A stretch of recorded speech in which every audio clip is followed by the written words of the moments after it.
चलिए अब हम देखते हैं कि जैन का परिचय हमको मिल, जैन धर्म के 24वें तीर्थंकर महावीर का परिचय हमको मिल गया। अब हम देखते हैं कि जब ये महावीर 30 वर्ष के थे, मतलब पहले इनका नाम था वर्धमान, 30 वर्ष के थे तो उनके पिता की मृत्यु हो गई और इनके बड़े भाई का नाम था नंदी वर्धन, है ना। तो नंदी वर्धन राजा बने और उनसे ये आज्ञा लेकर के गृह त्याग कर दिए वर्धमान, है ना। और 12 वर्ष के कठोर तपस्या के बाद 12 वर्ष तक की कठोर तपस्या के तब जाके इन्हें जाम्भिये गांव, ठीक है, जहां इनको ज्ञान की प्राप्ति हुई वो था जाम्भिये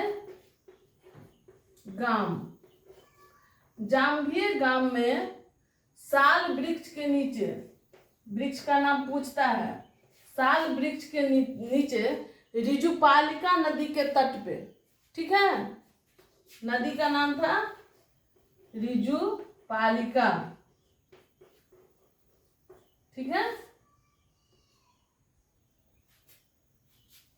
नदी का नाम ऋजुपालिका था, जगह का नाम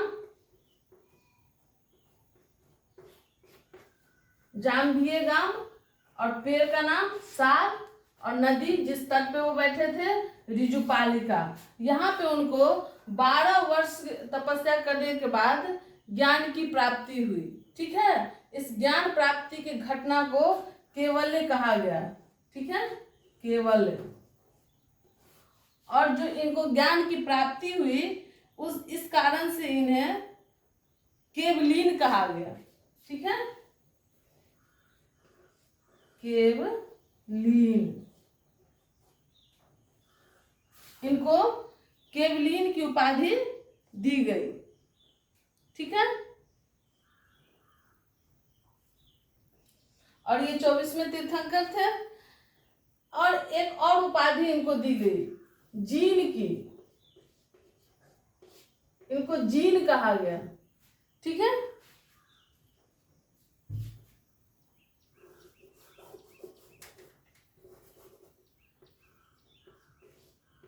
इन्हें जीन की उपाधि दी गई। जीन क्यों कहा गया? ये समस्त इंद्रियों पे विजय प्राप्त किए थे, ठीक है। तो समस्त इंद्रियों को जीतने वाले को जैन धर्म में जीन कहा गया, ठीक है। और महावीर की उपाधि इनको क्यों दी गई?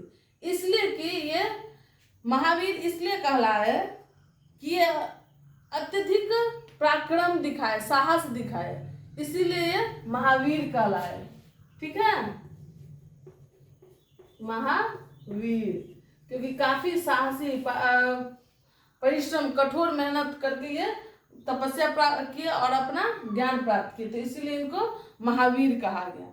चलिए अब इनके बारे में जानते हैं कि ये आप पहले ही जान गए हम लोग, ये राज परिवार से थे। ये कुंडल ग्राम के जो प्रमुख थे, राजा थे, सिद्धार्थ उनका बेटा थे। इसीलिए राज दरबार से संबंध रखने के कारण, राजा के परिवार से संबंधित होने के कारण इनके धर्म को प्रचार प्रसार में कोई कठिनाई नहीं हुई। समकालीन जितने भी राजा थे वो इन्हें संरक्षण दिए। जैसे इनके जो मामा थे, ठीक है, जो लिच्छवी गणराज्य के जो चेटक थे शासक, वो इनके मामा थे और इनका वो भक्त बन गए, महावीर के भक्त बन गए थे चेटक, ठीक है। उसी तरह से अजात शत्रु, बिंबिसार सब जैन धर्म को संरक्षित किया था। मल्ल के शासक भी इन्हें संरक्षण दिया था। तो कई राजा जो समकालीन थे वो इन्हें प्रचार प्रसार में कोई दिक्कत नहीं आने दिए थे।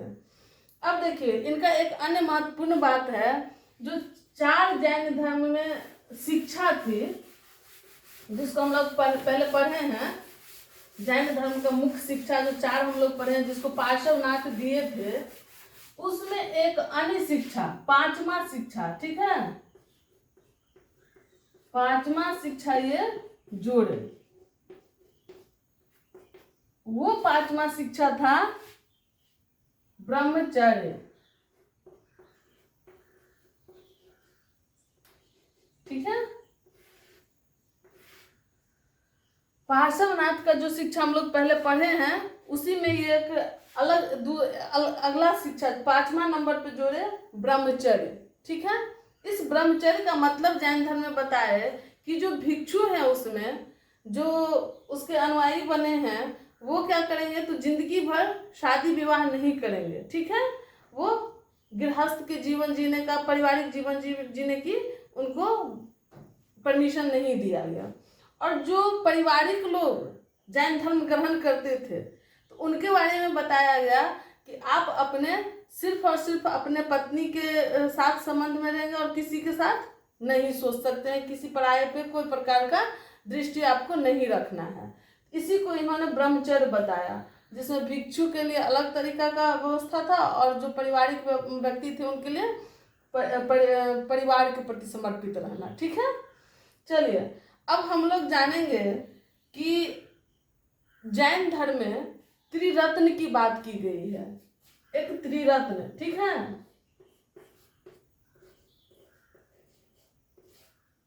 ये त्रिरत्न क्या था? ठीक है, तो ये था पहला सम्यक दर्शन,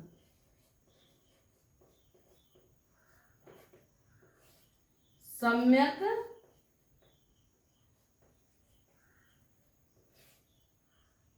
ज्ञान,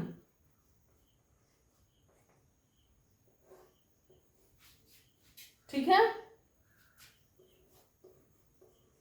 सम्यक चरित्र,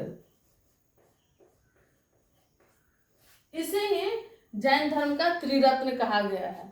सम्यक दर्शन, सम्यक ज्ञान, सम्यक चरित्र। ठीक है, देखिए इसको पूछता है कि जैन धर्म का त्रिरत्न का मतलब क्या है, तो सम्यक दर्शन, सम्यक ज्ञान, सम्यक चरित्र। ठीक है, अब देखिए इसको हम लोग जान लेते हैं कि सम्यक दर्शन का मतलब क्या हुआ। सम्यक दर्शन यहाँ दिख रहा है, इसका मतलब क्या हुआ? सम्यक दर्शन का मतलब हुआ सभी जीवों में आत्मा है इस बात पर विश्वास रखना। ठीक है, सभी जीवों में क्या है? आत्मा है, और इस बात का हम विश्वास रखेंगे और इसी विश्वास को हम लोग सम्यक दर्शन कहे, इसी विश्वास को जैन धर्म में सम्यक दर्शन कहा गया।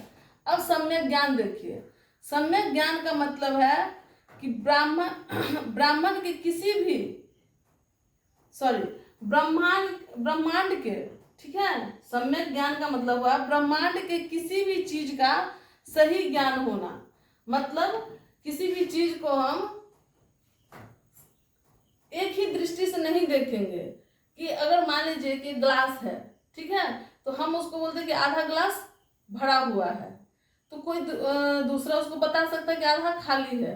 तो मतलब इसमें दोनों दृष्टि रखना है कि किसी में ज्ञान भी है तो किसी में कमी भी है, किसी में कमी है तो उसमें कुछ अच्छाई भी है। इस तरह का मतलब पैरेलल देखना है, सबको सामान्य देखना है। ये नहीं कि हम किसी एक ही पक्ष को देखें, दोनों पक्ष को देखना पड़ेगा। तो वही सम्यक ज्ञान रखना है, इसलिए ज्ञान है उसको।